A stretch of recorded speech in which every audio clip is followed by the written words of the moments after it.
Last time I gave you a list of 50 things that make me happy, so I thought an obvious choice for this video would be to give you a list of 50 things that annoy and irritate the heck out of me. Unfortunately, for the purpose of this video at least, there aren't that many things that really irritate me, so I've had to shorten the list to just 25. Because life is about half as annoying as it is happy-inducing. So, 25 things that annoy the heck out of me. If you'd like to, why not play along at home and see how many of them you agree with, if you have nothing better to do with your life. Switches that are left on when there's nothing plugged into the socket. Blatant disregard for the correct use of the apostrophe. Needing to wee when it means having to leave a nice warm bed. Discovering a ladder in your tights, particularly just at the moment when you need to leave the house.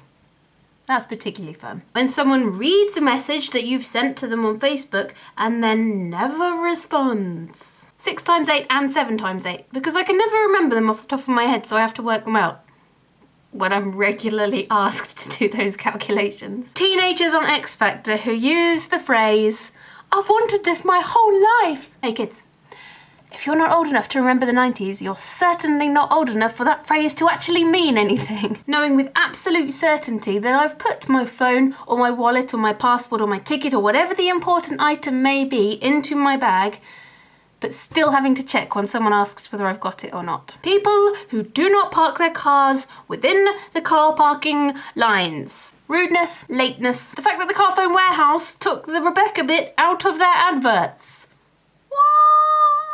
The fact that I just can't seem to teach myself to be ambidextrous. Believe me, I've tried.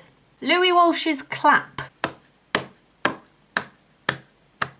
Getting popcorn stuck between my teeth at the cinema and not having any dental floss to deal with it. And therefore having to spend the rest of the film like...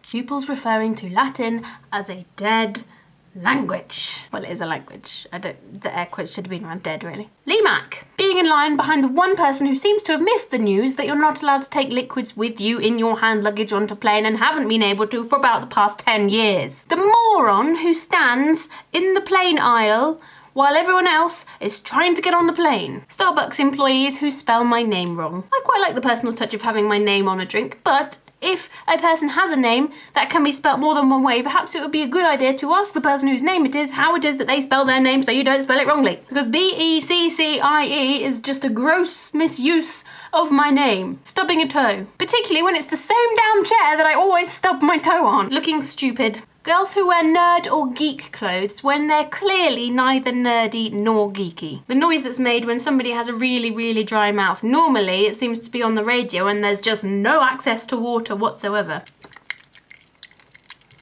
They probably feel that face too. And finally, people who don't laugh at my jokes. I'm just kidding, that never happens. There's always at least one person laughing at my jokes. Those are some things that annoy me. If you think I've left out any glaringly obvious annoyances, why not leave a comment and we shall discuss further. Beep beep. I'll see you next time. I liked it.